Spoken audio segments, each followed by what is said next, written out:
તરફ જાપાનના ટોક્યો ખાતે છત્રપતિ શિવાજી મહારાજની પ્રતિમા સ્થાપવામાં આવશે। ઇન્ડો જાપાન શિવ સ્વરાજ રથયાત્રા નીકળી છે।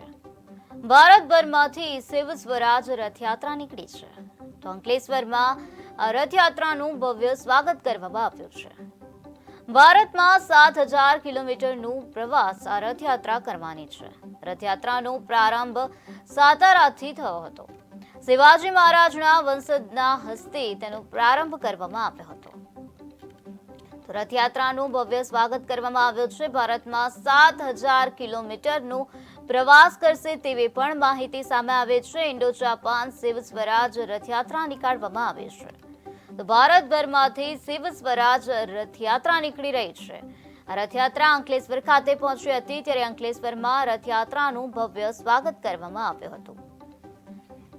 રથયાત્રાનો પ્રારંભ સાતારાથી થયો હતો તેવી માહિતી પણ સામે આવી છે। ત્યારે આ જ મુદ્દે વધુ માહિતી આપવા માટે આપણી સાથે સંવાદદાતા રમેશ સાધુ જોડાઈ ગયા છે।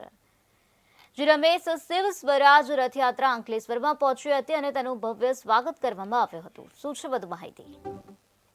જી, ભારતના મહાન શાસકો એવા હિન્દ સ્વરાજના સ્થાપન એવા શ્રી છત્રપતિ શિવાજી મહારાજનું પ્રતિમાનું સ્થાપન થવા જઈ રહ્યું છે।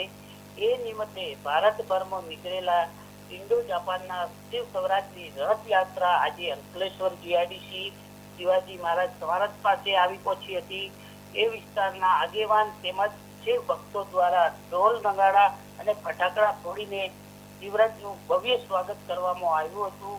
એ પ્રતિમા સાથે નીકળેલા જાપાન શિવરાજના રથયાત્રા એવા અંકલેશ્વરમાં સારું સ્વાગત કરવામાં આવ્યું હતું।